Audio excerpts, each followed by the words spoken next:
So I think just like with everything else, the cell phone, the modernization of social media, initially all these things were derived to help people to, like the microwave. They call this a microwave 21st century society now. Quick, easy, and fast.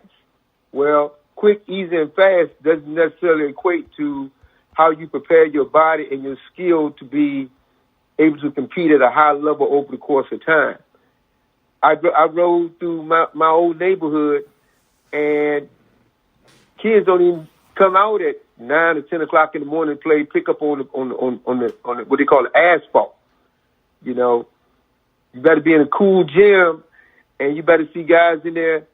Man, I remember growing up with cut-off shorts and cut-off, had sneakers with different color shoestrings in it.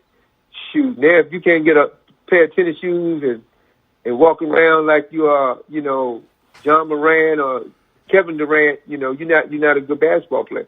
So it has evolved into more of an entertainment based on skill than it has become like a true, and last example, and I'm not even a football coach, but football, Coach Bell, used to be where you had a quarterback, 2 running backs, and you pound that ball down the field, and every now and then you might throw a pass to a wide receiver.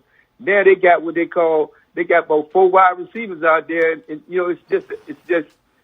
it is evolved into what people want to see as entertaining as it is, and it has affect the mentality, how kids approach developing their skill set for the game of basketball, if that makes any sense. Of course. It's something, of course, you and I talk about this weekly, but I wanted to let some of our listeners in on, Coach, you're doing it at the highest level. You clearly very successful. I know what you're doing, know what you're talking about. And so this is a sneak peek into the mind of a college coach and what he's looking for, what he's thinking about. Before we go any further, Coach, I would love to, you have an incredible family, of course, but you have a daughter that is doing some incredible things as a young person and trying to explore and broaden her horizons. And I would love to take the time now to shed some light on some more incredible things that your family is doing, your daughter in particular. And I want you to kind of tell our listeners what your family has going on with your daughter and her trip and all of the wonderful things that she's involved in. And so I want to shed some light. Of course, we will be having another podcast interviewing her and giving her a chance to talk about her journey and her trip before, during, and after, hopefully. But as a proud parent, I would love for you to brag and tell our listeners a little bit about what you and your family are planning for with your daughter's trip coming up here in October, I think it is. Absolutely. And my family, my wife and I, we couldn't be more proud of our 2 daughters. The oldest one is she just finished up graduate school a couple of years ago and has a fantastic job as an executive. And my youngest one kind of, to me, models a little bit of my wife and I. My wife and I are both athletes. Now, for a discussion for another day, I'm not going to tell you who's in the best shape, but I can tell you in the household who carries the most weight. Who when they speak, I listen. So, yeah, of course. Smart man, I would Coach. just like, hey, just for the listeners, when you coach or when you teach or when you have a passion to work with young people, that is a gift from God. And my wife and I are our foundational principles have been built around, like they say in the Bible, we are, too much is given, much is required. So when God has given us a gift to coach for so many years that I've been coaching, and on top of being successful, you got to look out for your own kids. I've been looking out for a lot of other people's kids for a long time, and I'm more proud of my kids. I couldn't be more proud of my kids that they have followed suit, because both of my kids were athletes. And so what they both do is they call it now, when they go to church and they're part of a vibrant congregation of believers, they call it serve. When they go to church, they serve. Well, my wife and I, we both are deacons at our church, and we serve. But it's kind of even more special when you see your kids doing things that the parents are doing. And so my daughter has been blessed with an opportunity at 22 to go on a mission trip to Kenya. And that requires not the Chuck E. Cheese coins, that requires a little bit of financial help. But she's been believing in God, and her fundraising has been tremendous, and we're still seeking that. But they're supposed to fly into I guess I'm seeing it right now, Nairobi. Yes. And they I think the church they go to, my daughter attends a church outside of Richmond, Virginia, and she's not too far from Milton, Coach Bell, and they're due to fly out of Richmond to go to Nairobi. They have adopted a family, and I think that family is connected to a church and a bunch of ministers that the mission group is going to go to Kenya and render a service. Now, with that being said, the passion for winning for me in the game of basketball is real high, because I've done it for a long time. But for the listeners, the passion to do anything at a high level is more exciting for me, because my daughter is doing it there at a high level of assistance to bring about the word, what Christ has done for her, and how she can try to change lives and be in a helpful mode. So she's winning just because she's being obedient to go and try to serve. So we're asking, and I think the game of basketball for Coach Bell and I and my family, because my daughter's played other sports as well, is when you look at the word winning, you can win in a lot of different arenas. But the biggest arena out there is when you win for serving, from being obedient to what God would have you to do to help other people in whatever fashion that you can. So I'm extremely proud of both of my girls, and sometimes Milton and I, Coach Bell and I, on the men will get hard-headed because we get so competitive that we want to win in the basketball games. But you know what? In life, basketball teaches you how to win and try to win at the highest level in the game of life. Yes. Coach, wow, you said a mouthful there. And like we said, we will be touching on the subject a lot more. We will be on our social media, on all of our social media platforms and podcasting platforms. We will be putting up more information for you guys to follow the Ross family, and to get more details on how you guys can help financially. Of course, every little bit helps. We will be displaying all forms of money wiring, whether it be Cash App, Zelle. We will be getting that information from the Ross family, and we'll be putting that on our social media platforms. So you guys stay tuned for that information. Once again, information on how to donate and help the Ross family with the travel to Nairobi, Kenya. We'll be having some more information. We'll be having some numbers to call for those people that are seeking more information and want to get your family involved. So stay tuned for that information coming up, as well as our podcast, Talking Live with the young lady who will be traveling and who is doing all of these great things. You guys will get a chance to hear her voice and get a chance to hear it right from the horse's mouth. But today we're blessed to have one of my mentors and a proud parent here with us today, Coach Roland C. Ross Jr., assistant coach at Christopher Newport University, winner of the 2023 Division III championship, as they call them, world champions. You cannot deny numbers never lie. Humans do.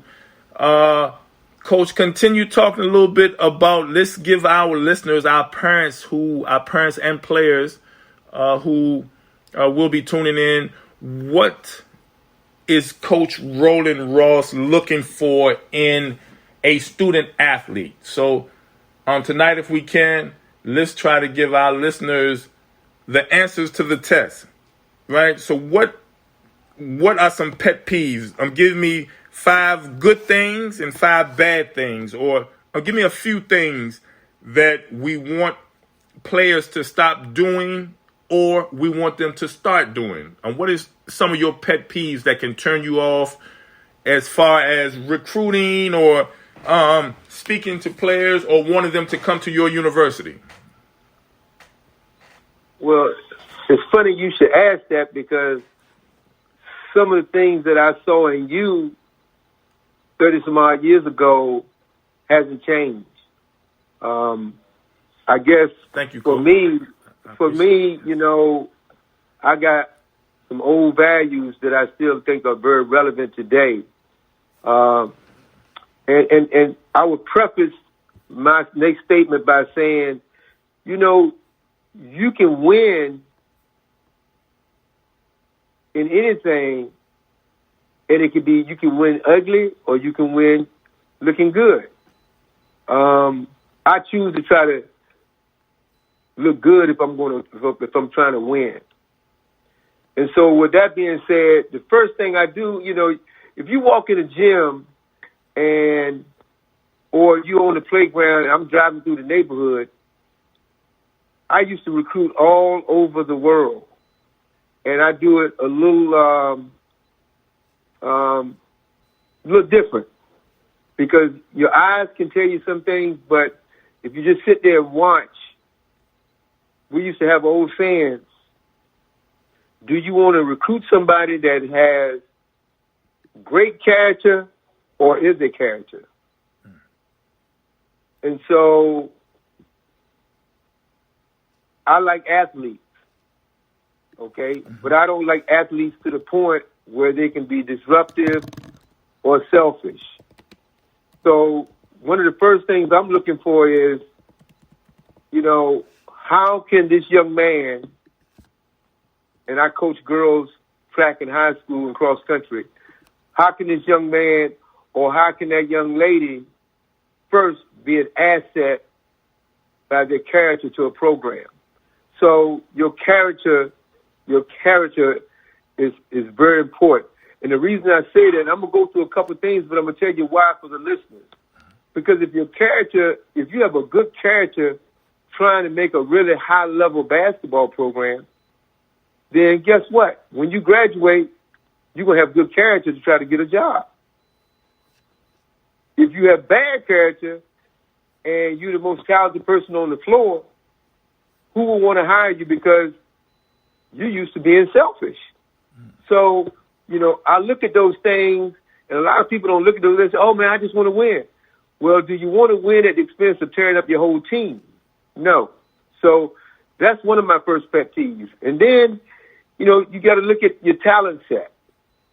That's why they say they have all-stars and they have wannabes.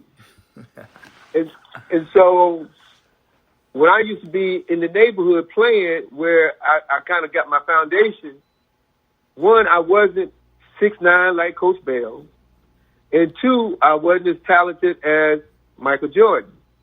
So I was okay with being right in between. But you got some people that they're going to make themselves out to be LeBron when they're not better than, somebody else. So try to work on your skill set as opposed to just having people tell you how nice you are. Okay. And then you got to understand the landscape of college recruiting right now. The NCAA has changed high school, has changed the whole level of recruiting, and even overseas recruiting. The NCAA has changed it to where they're making it more to fit the entertainment mode. So when you're looking at it from a perspective of why would I go out and just wait on Milton Bell's son, who's 6'5", who's graduating from high school as an honor student, when I can go and get a 6'8" kid that played at Georgetown out of the transfer portal? Right. So I would be very careful, even at our level. What we're saying is the first thing foremost is the word character. Character makes a big difference of how they become good teammates. Good character has a lot to do with how they're going to conform with working with other players that are just as good as them. Good character is going to carry them a long way, or how they're going to coexist on a college campus. Good character is going to help out when they're in the neighborhood and they're acting kind of out of sorts versus trying to represent their neighborhood and their family.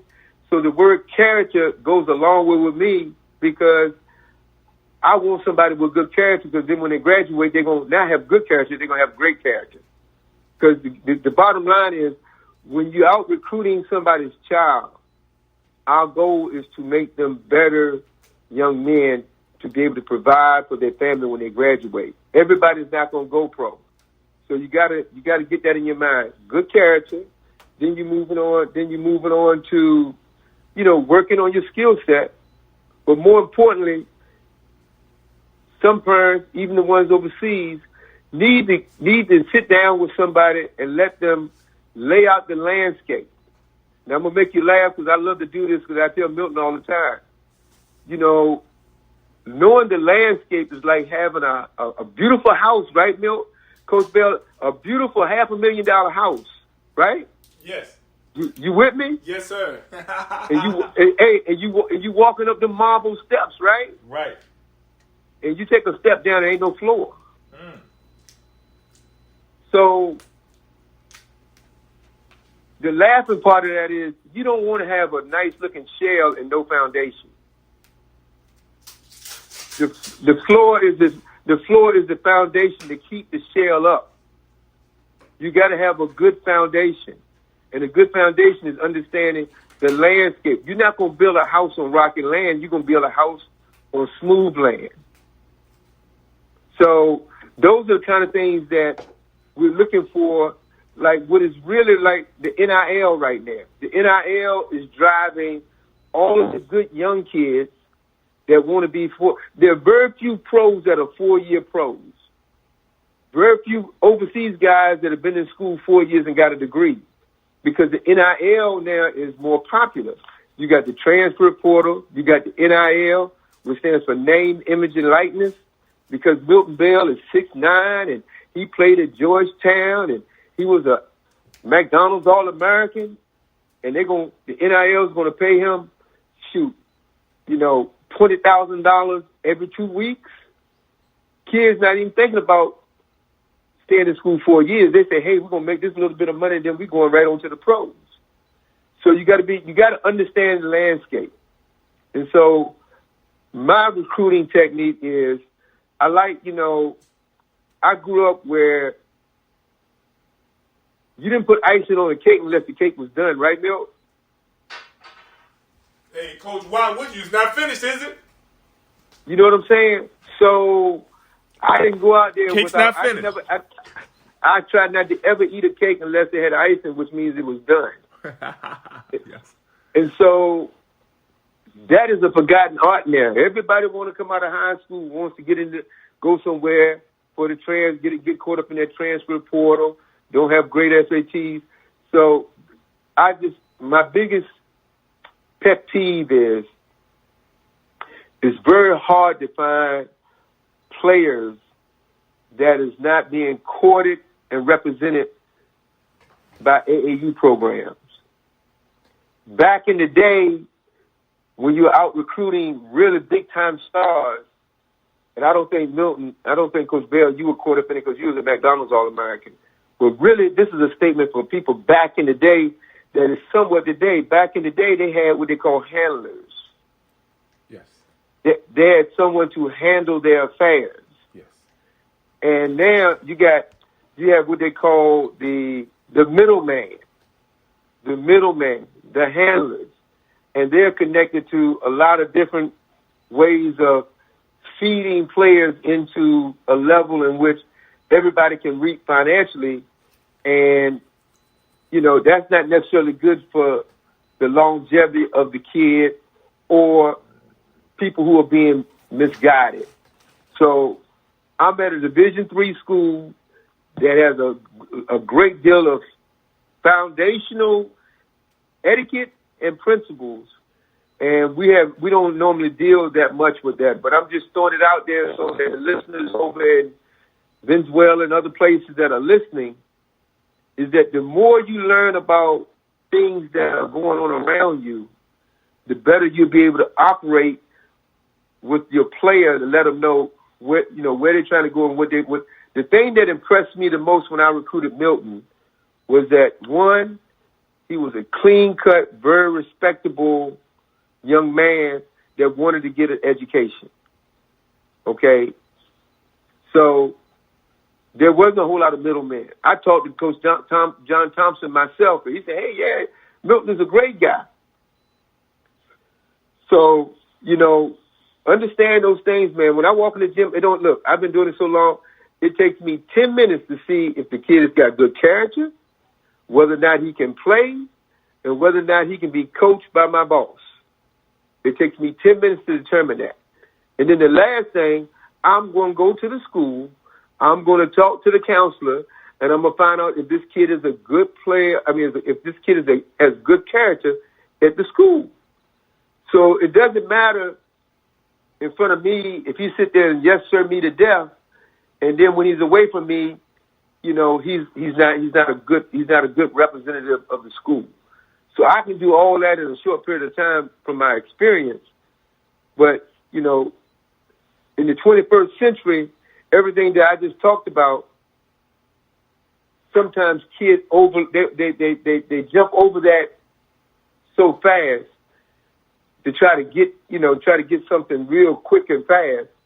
And they don't look at that, some of that stuff that's out there right now, doesn't equate to being successful to winning as a program. And that's what I'm all about, trying to take a kid, mold him into a good young man so that he'll be able to represent his school and his family at the highest level. Yes, sir, Coach. And that's question number one. This will be part one of our Coach Roland Ross family series. And so for our parents that want to hear more, we will be having more of Coach Ross on with us to kind of give us some answers to try to help some of our listeners who have aspirations of going to college, some of our parents that have aspirations for their children going to college. We're going to, Coach Roland Ross and I, we talk so much about ways to give back and trying to help all kids. We don't get into color, culture, creed, religion. Helping kids is helping kids. And so I'm blessed to have Coach Ross as someone that I can call a mentor. And there are many days that I have to reach out to Coach Ross and get him to explain to me the mentality of the modern 2023 professional athlete or college athlete turning into a professional athlete. Because I must be honest, Coach, I don't understand a lot of things that just this generation does. That's not to say that it's wrong or right. I'm just saying that it takes me a little while to understand it, and I'm blessed to have someone such as yourself who is on the front lines. As I said, you are a coach at a university that's winning. So you see it all on a daily basis. You see it all, good, bad, ugly. You're there. As I've called you before, I don't just call you a coach. A coach coaches and then goes home and then doesn't coach anymore. Your job spans. You are you and your wife are involved in your church and your daughter. So you are more like a mentor or father figure to many of us. I hear you talk about your players, your current players and your former players. And so it's, of course, I know who you are, but it's a blessing for me to have a platform to share with my global listeners and to be able to talk about and brag on some of my mentors like yourself and all of the great things that you're doing to create successful young men who are ready to go out into society. If you will, for those parents listening again, and for those people that don't understand the NIL, the name, image, and likeness, that is I think it's come into fruition probably within the past 3 years, 5 years. If you will, Coach, talk a little bit about your understanding of the NIL deal that so many of the college players are receiving today. Well, I'm not an expert. I'm just kind of going along with our compliance officer who's several years ago, might have been 3 or 4 years ago, they started, the NCAA awarded athletes an opportunity to collect funds from corporations and companies based on their talents. And so they'll take a person's name, and the I stands for image, and the image has a lot to do with, I guess, what the player is representing in terms of sport, and likeness, how much they can actually provide for that young person to market a certain item or company or corporation. And at the Division III level, we have a couple guys and a couple girls that are like all league players or all conference players or maybe even all Americans. The bottom line to it is the NCAA it used to be, just so that people can understand this, so I hope I'm going to try to explain it the right way. It used to be when you collected money for your talent, that would forego your amateurism status. When you play in college athletics for Division I, II, III, junior college, or whatever, once you used to collect money for that, then that used to state that, hey, you had to forfeit your amateurism status. That's when you play for the NCAA, you're playing as an amateur. When you go and play in the G League or the NBA or overseas, and you collect money from anybody, then you have foregone your amateurism status. With NIL, that kind of put a little financial wrinkle that if a company likes you and the compliance officer at the school okays it, they can give you whatever dollar amount to market. For example, Milton Bell's company, if he wanted to give someone from a university XY dollars to market and wear around Milton Bell's gear, or now everybody's real big on, if the kid is marketing somebody's organization, if it's on a social media platform, then it's all over. Everybody knows that person is being sponsored. That's the wording. That person is being sponsored by that particular company. So that's where you got players leaving one school, going to another school, that the other school is more popular, which means they're drawing more attention from certain sponsors and organizations. And so, the NIL is popping pretty hot right now for a lot of kids that are in that position to market other people's items or company based on the person's name, the image of that person, and they're being well liked. At the Division III level, we don't have it as much, but there are people at the Division I level that's making. I coach in the PIT, and they got some kids and they're making, really, really good money.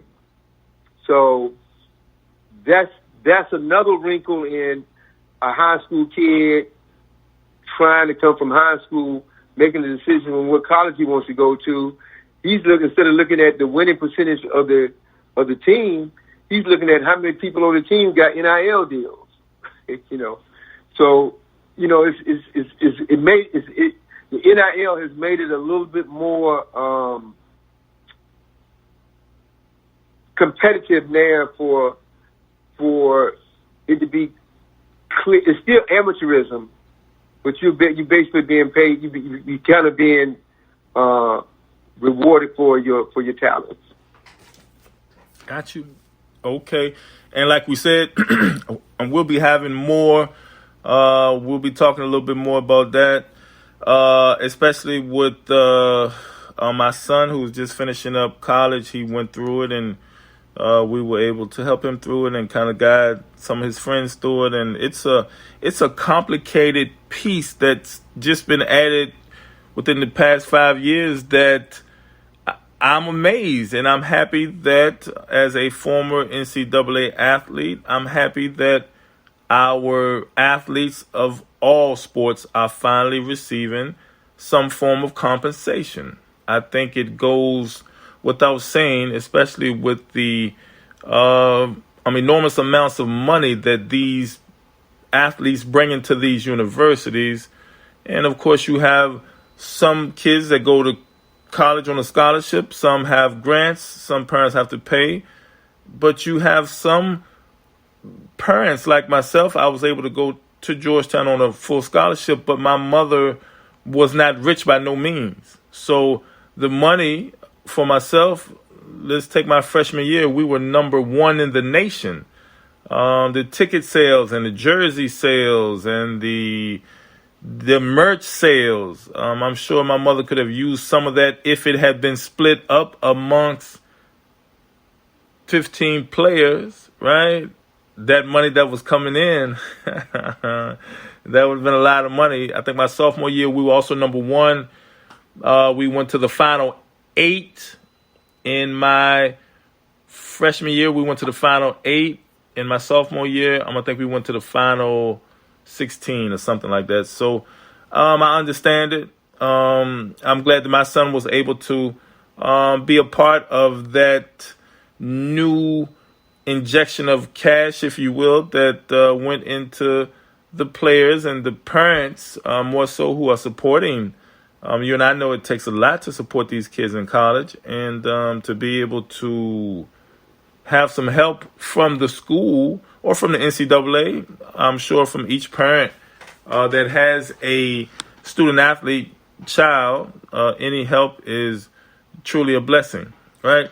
So, Coach, we won't we have been talking about a lot today. Like we said, this is our part one of our Coach Roland Raw series. We will be having a 5-part series, as well as having his daughter, who is traveling to Nairobi, Kenya, coming up in October. We'll be talking about all of our endeavors and our push to make her trip something that she'll never forget, and try to send her off the right way with some donations and some wire transfers over to the Ross family to try to help with as much as we can. As we know, these overseas trip, every trip is expensive. Even traveling to the beach is expensive. But when you are traveling with the time difference and language barrier, and you have so many other things that come into play when you're dealing with international travel. So we can't wait to hear more from Coach Ross as well as his daughter, and just trying to send her off with the utmost and the most love and positive energy that we can. And hopefully we'll get a chance to talk to her on while she's there to give us some updates on how everything's going, talk about the experience, etc. And hopefully once she gets back, we'll be able to have another podcast for her to talk about everything. And once she gets a chance to get back and figure out what it was, she'll probably be too young to even know what she's doing, Coach, by traveling back to the motherland. That's on everyone wants to do that. Every old person wants to do that, but to be a young person and wanting to do that, that says a lot about her. It says a lot about your family. Before we let you go, Coach, anyone that you want to give some shout outs? I know your family is very important to you. Your wife, I heard you, your wife, you gave some shout outs to, but we want to take this time to give you, and of course, this is just part one of our series that we're going to be having with you.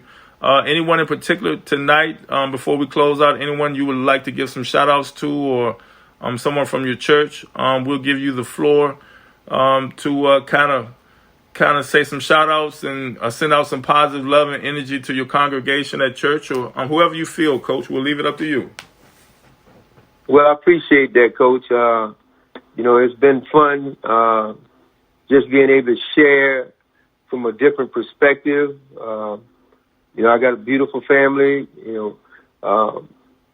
Like I said earlier, too much is given, much is required. Man, my wife, she keeps all three of us grounded. I want to give a great shout out to her because, behind every great man is a wonderful woman. That's what they say. But she, the thing that keeps people going, she wakes up every morning, man, and has a saying that I think will resonate with a lot of people. But I'm going to hold that for my closing statement tonight with this first part is we were blessed as a family to be brought up in a church with a pastor who's emeritus right now. He's doing well. He's in his upper 70s. Reverend Marcellus Lee Harris. And he told us to say, anytime we have a chance to talk with people, say his full name. Because in this one life that you live, all you have is your full name. Our church congregation is wonderful. They're very supportive. First Baptist Morrison on Patrick Henry Drive in Newport News, Virginia is a very vibrant, and, the pastor is William Spencer. I think he just completed his 5th year. But his biggest message to our congregation is go beyond these walls and serve. And I think both my daughters do that. My wife does that. I got a beautiful working family. Every day I wake up and I try to say my prayers, man. Just, try to include as many people as you can. My wife is blessed with, I can't do roll call, but this is on my heart to say my wife has an aunt, man, that's 100 years old, that is still living and in pretty good faculties. Wow. Yes, cool. And so when you have Marcellus Lee Harris, my pastor that married us, and then you have an aunt that's living, and then, you've got so many people that we think that are, someone got it worse than you. Right. But that's where serving comes in, because God's going to take care of those who take care of others. And so in closing tonight in part one, for those who are listening, as much as you are informed if you wake up every day and use 2 words, if you keep pressing and praying, God is going to take care of the rest. Keep pressing and praying, and he will take care of the rest. So I attribute that to all of my accomplishments, and God has kept me and my family. So I appreciate the opportunity tonight. Look forward to the next time we resume conversation and see if we can help some people.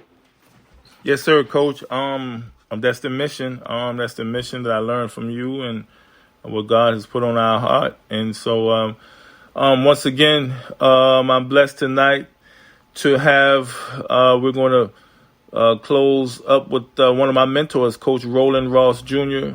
I'm assistant coach of NCAA champion Christopher Newport University. 22 years as a player and coach at the university, starting out in 1977. I'm one of the good guys, as I called him. One of the good guys, one of the guys on the front line, and one of the guys, he's bigger. Coaching big enough for him. He's more of a mentor or a professor or a life coach. I don't think coach is, that's one of his jobs, one of the hats that he wears. And so we're blessed tonight to have part 1. Coach, we're going to put this one in the can, as they say, and this will be live on all of our social media platforms for our Milton Bell Global Media, Spotify, Apple Music, iHeart Music, Amazon. We'll also have it up on Facebook and up on our Instagram. And so any questions or anyone wanting to get in contact with myself or Coach Ross, please feel free to email us here at our company email, which is milton.bell@miltonbellbasketball.com. Once again, that's milton.bell@miltonbellbasketball.com. Our company phone number is 702-908-1501. And so for all questions or anyone looking to, like we said, we'll have some more info up about Coach Ross's daughter's trip coming up on our social media platforms. We'll have some details and some numbers to call, so stay tuned for more on that.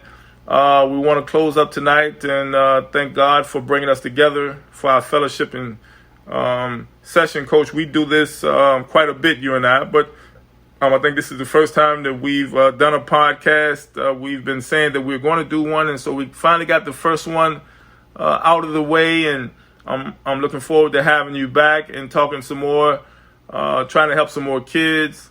High school kids get to college kids get into pro. And so for Coach Roland Ross Jr., who I call Obi-Wan, and myself, we'll be signing off tonight for Milton Bell Global Media. Please join us for our next podcast coming up this weekend. We'll be having some more details on what's to come. Please stay tuned for our day party here in Richmond, Virginia, which will be taking place during the Virginia Union homecoming weekend of October 20th.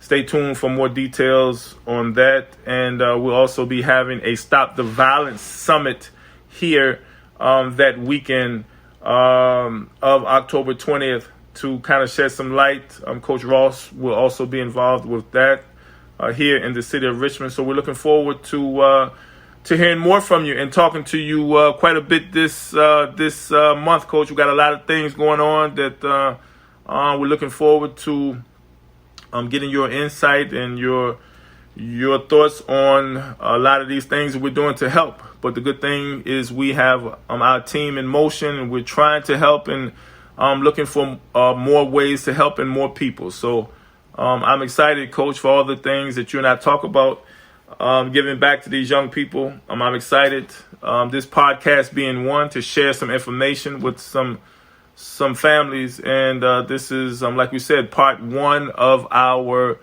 series with Coach Ross going forward here today at the 702 podcast. So we'll be signing off here on the East Coast. It's about 11 o'clock here on the East Coast. So we'll be signing off for all of our listeners that are listening all around the globe. We thank you for tuning in and look forward to talking to you guys soon. All righty, Coach Ross. I love you, my brother. All right. Thanks for being with us. All righty.